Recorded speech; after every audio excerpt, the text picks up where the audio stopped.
Our grandson is coming home, so let's have steak again today. Rhino, hurry up and order the catering. At my in-laws' house, we order steak through catering once a month as a treat. Alright, shall we eat? What about mine? How many times has this happened now? Every time they don't prepare a steak for me. My mother-in-law just lets me place the order, and once I've fulfilled that role, there is no steak for me. My mother-in-law is very assertive, and I just can't stand up to her. I guess I'll just have to put up with it again. Just when I was about to give up, Grandma's really mean, isn't she? What? My name is Raina. I'm a 38-year-old housewife. Having no particular talents, I used a matchmaking service and met my current husband, Craig. I wanted to get married but was struggling to find a good match, so the matchmaking service was my last hope. I was almost resigned to giving up, but then I met a man who shared my love of movies. That man is now my husband. We hit it off on a movie date, had a smooth courtship, and got married. My husband, being 2 years older, was kind, but that kindness disappeared when our son was born. Our marriage had grown cold when two changes occurred. The first was our son's IQ, which suddenly soared as he grew. By third grade, he could handle subjects at an 8th grade level. Moreover, our son, who loved reading, was able to speak 5 languages by 5th grade. However, his intelligence led to bullying and he stopped attending school. Thanks to an opportunity to study abroad suggested by his teacher, he's now studying at Cambridge University in England. The second change was moving into my in-laws' house when our son went abroad. My husband's work location changed, so we moved into his parents' house, which was closer. Having become a housewife after marriage, I had no choice but to follow my husband. Little did I know this would be the beginning of a difficult life. My mother-in-law was the only one living at the in-laws' house when we moved in. My father-in-law is in the hospital due to illness. I am not feeling very well, so I need you, young one, to work hard for me. That's what I was told on my first day living in my husband's family home. But my mother-in-law doesn't seem sick at all. She even seems more energetic than me. Hey, how old are you, mother-in-law? 64 this year. My husband answers my question with a hint of annoyance. Really? But she doesn't look sick at all. In this house, whatever Mom says is the law. Don't you dare question her or you'll be in trouble.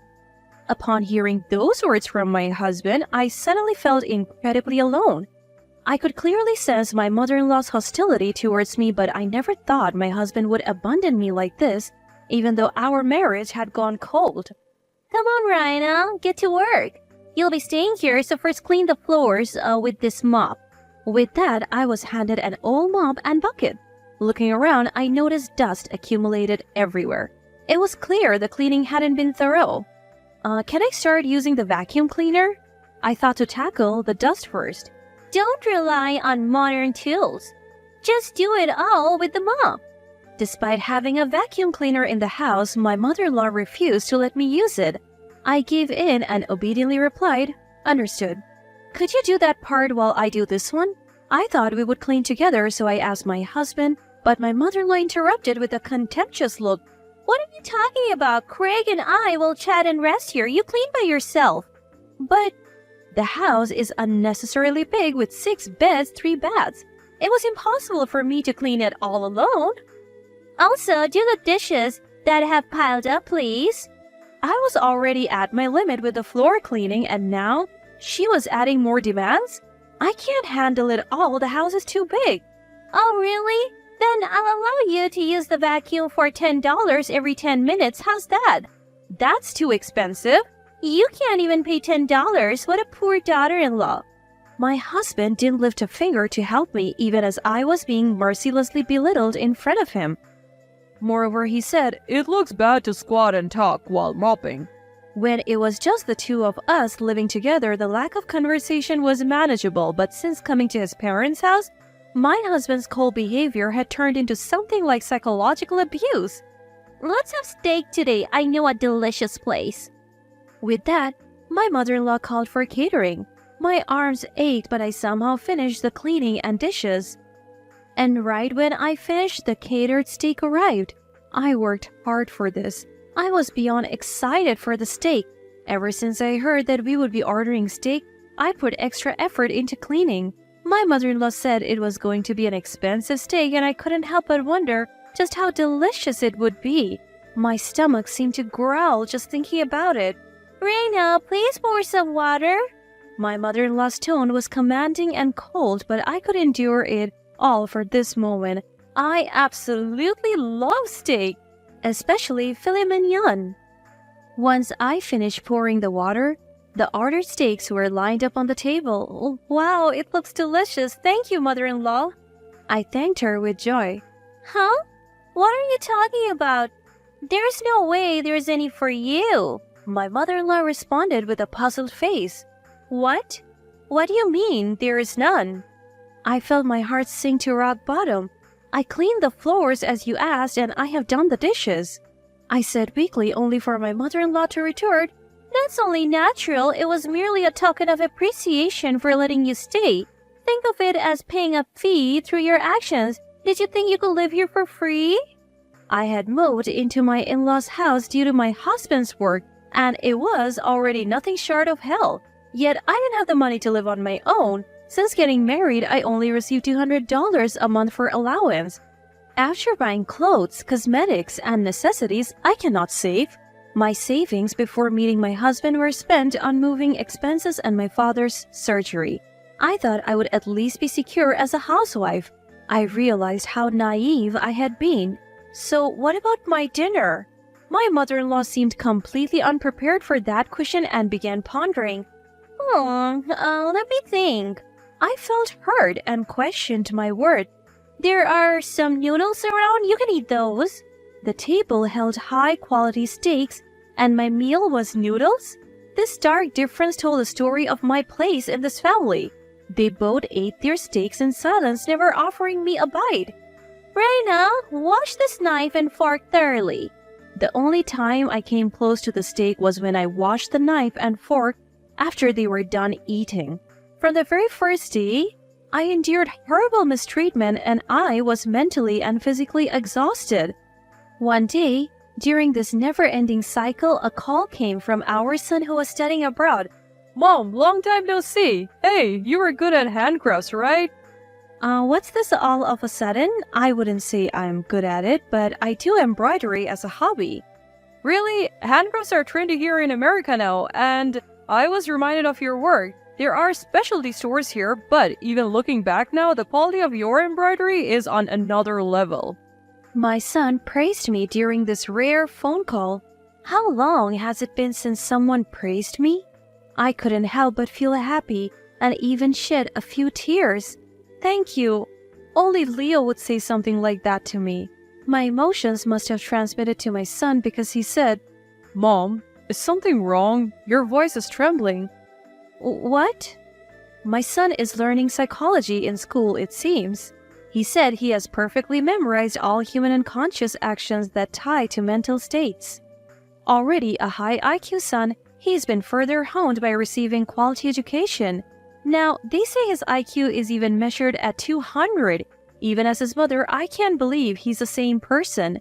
Thanks to that, he has completely seen through my heart. Did something happen with Dad? I remained silent for a moment, then gathered my courage to tell my son about the situation at my in-laws' house. I felt shameful as a parent, but I was grateful to have someone nearby to talk to. So, it's tough every day. When I finished my story, he said, I'll come home once. It's summer vacation and I have saved up some money from my part-time job. I insisted that everything was fine, but he wouldn't listen, and my son is coming home soon. Time flew during our long overdue phone call, and an hour had passed. Feeling rejuvenated, I thanked my son and hung up. When the call ended, my mother-in-law approached me with a glare. That's quite a luxurious long phone call. The energy I gained from my son slowly depleted as I dealt with my mother-in-law. I'm sorry. More importantly, we're having a block party at our house tomorrow. Take care of the shopping. With that, my mother-in-law handed me a long list of items and left. At the end of the note it said, Make a reservation for steak catering. Then came the day of the block party. People started to gather afternoon, and before I knew it, there were 10. Everyone calls my mother-in-law the president. Come on, Rhino. What are you doing? Serve juice to everyone, she ordered. Mother-in-law who used me no matter who was around. Lauren, don't overwork the girl. It's pitiful. You should treat your daughter-in-law more kindly. Some did stand up for me against my mother-in-law's harassment, but my mother-in-law wasn't pleased and threatened. If you keep talking like that, you're no longer members of the block party. No more high-end steak after this. Is that what you want? Upon her threat, they said, That's too much. We love this community. I'm sorry, Rhina is my name? Yes, Rhina. We can't go against the president, they said. And the support they offered was quickly withdrawn by my mother-in-law. It seems she doesn't just control this house, but the whole area. There is no way I, a mere housewife, can win against this woman. The steak I had ordered arrived, and my mother-in-law began happily arranging it on the table. Since she had chosen the steak, it was surprisingly luxurious. The side dishes were a parade of high-end ingredients like caviar and truffles. But even here, my mother-in-law lectured me. You think you can eat such good steak as a wife? You're 100 years too early. You won't have any this time either. My mother-in-law bullied me openly in front of everyone. The pitiful glances from those around us pierced me. No one could oppose my mother-in-law. I glanced at my husband, who was quietly eating his steak alone. But surely a little bit is fine, isn't it? I was envious of not being able to eat the steak and slightly resisted my mother-in-law. Of course it's not okay, but I'm not a demon. I bought beef noodles for you this time, so I'll give them to you, she said, handing me a serving of noodles. Upgraded from ordinary noodles to beef noodles? But what I wanted to eat was steak. I finally lost my patience and raised my voice. Mother-in-law, this is too much. I prepared everything for today's block party, and yet you treat me like this? So is this true? You prepared all this by yourself, Rana? Lauren, couldn't you be a little kinder? With my words, everyone's eyes turned to my mother-in-law. You all better not get carried away, or you'll be treated the same as this useless son's wife. My mother-in-law countered with determination. Everyone lost to my mother-in-law's intimidation, and no one said anything back. Rhina, you remember what I told you before. You must obey mother in this house. But then? My husband suddenly raised his voice. I was surprised by that voice, and my body flinched. Obey mother's instructions quietly. The atmosphere became silent at my husband's words, and the people who had been supporting me eventually said, Yes, Lauren is right. Filling the room with voices defending my mother-in-law, frustrated, I ran away from the scene and locked myself in my bedroom. I wonder how many hours had passed. It seems I had fallen asleep. When I realized the block party had dispersed, and it was night, when I looked at my mobile phone, there was an email from my son. Mom, I'm heading your way tomorrow. Apparently, my son was already in America staying in a hotel. I went back to sleep. The next morning, as I went to the living room, my mother-in-law was making breakfast. You really got carried away yesterday, didn't you? I'm sorry. I informed my mother-in-law, who attacked me without even a greeting about my son. Oh, Leo, if he's coming back, we'll have steak today. It seems my mother-in-law, who hadn't seen my son since he went abroad for study, was eagerly looking forward to seeing him again. She had already ordered catering from our usual steakhouse. And then the evening came and my son returned home. The dinner table was laden with steaks, even more luxurious than usual. Leo, eat as much as you like. My mother-in-law was quite pleased. As always, I was treated like a servant. Thank you, but where's Mom's portion? My kind-hearted son noticed that there was no steak for me and was worried. At that question, my mother-in-law attacked. Oh, it's fine. Rhina is always like this. More importantly, try this. It's made with beef from Nebraska. My mother-in-law looked happy to be reunited with her grandson after such a long time. But my son responded with unexpected words. I don't want it. Why didn't you prepare Mom's portion? This is discrimination, isn't it? He said coolly. My mother-in-law was startled by this unexpected reaction. My husband also looked at our son surprised. What are you talking about? Grandma, I have heard everything from Mom. You really look down on her, don't you? My son, who had returned home, had grown up strong and confident more than I knew. Feeling antagonized by him, my mother-in-law began to panic. Oh, what? What did you hear? I didn't do anything. Grandma, you're mean, aren't you? What? What did you say? You're always looking down on Mom, right? You want to feel superior, but people like that usually lack confidence or have nothing to be proud of. That's why they attack others to feel superior. It's a mean personality. Leo, just because you're a child doesn't mean you can say anything. Then what about a grandma who can't tell right from wrong? My son's counterattacks didn't stop and my mother-in-law was increasingly cornered. That's true, isn't it? Everyone has an equal share of stake, but Mom has nothing? This is clear discrimination. Normally, this would lead to a fight. I have seen it happen many times. My son was looking at my mother-in-law with cold eyes, far beyond his years. Seeing those eyes, she became a little timid and quieted down. But my son's momentum did not stop. You're panicking. Your eye movements, habits, and amount of sweat tell the story. I'm studying psychology at Cambridge University, always at the top of my class, and I assist a professor every day. I see many types of people, and Grandma, you have a typical dictator personality. Me? A dictator? My mother-in-law seemed to have taken some damage, making a face. She probably never thought the day would come when her grandson would say such things. You're sweating a lot from the agitation. Are you panicking, Grandma? Maybe no one has ever spoken to you friendly before. That's... My son was completely in control of the conversation's pace. I was simply watching the two of them. My husband was doing the same. But there's really nothing to it, is there? I wonder why everyone was so afraid. By the way, Grandma, do you have something you're good at? Good at? Well... You were snapping at Mom even though you have no talents. That's not cool. Mom has some, though. That's mean. Do you have to say that? My mother-in-law was gradually backed into a corner, losing her ability to articulate. My son showed no mercy to her. Mean?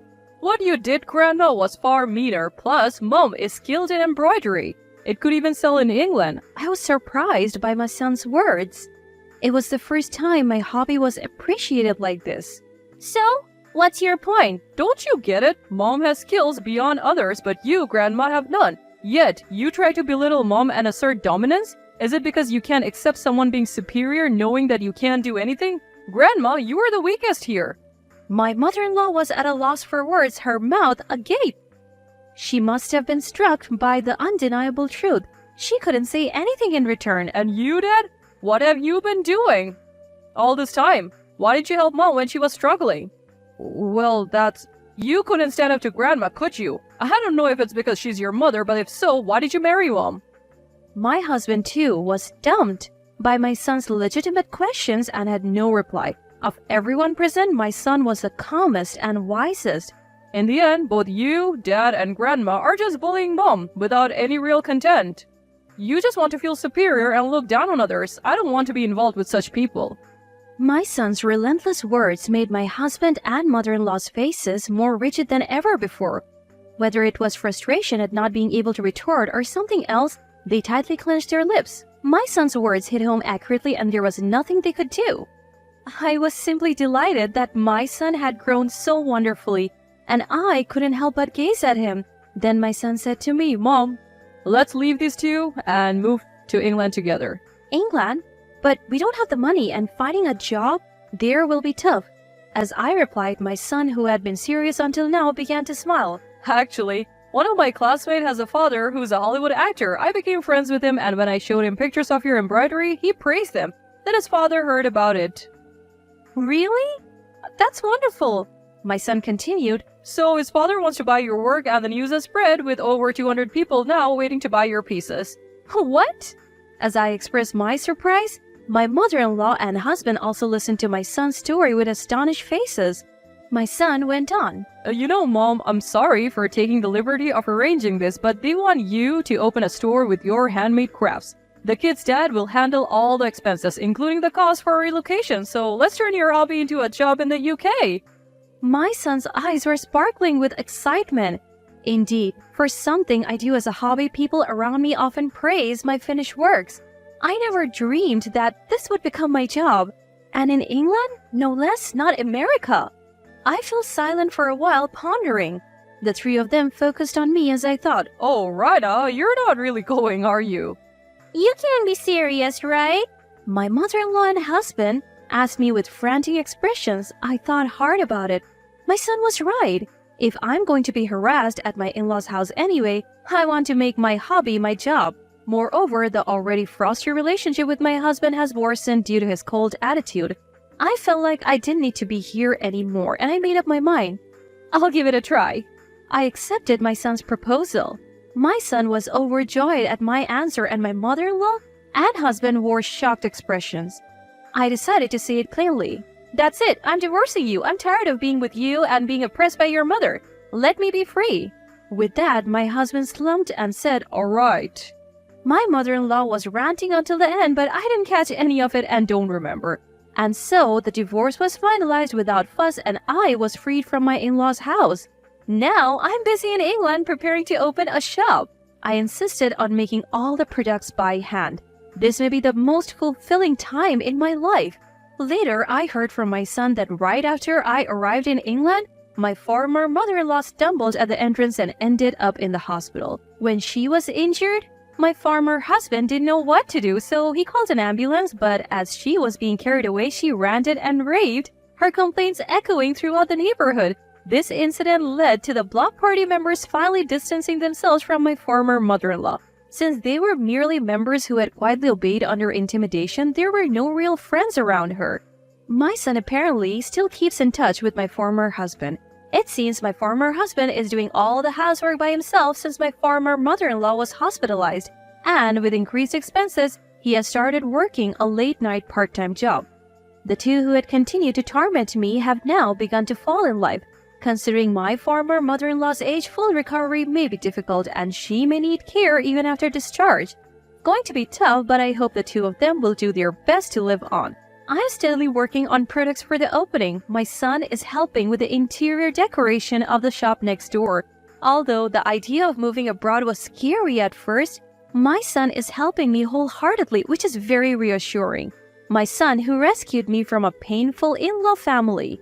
Now, as a mother, I will do my best to support my son as I finish the last piece.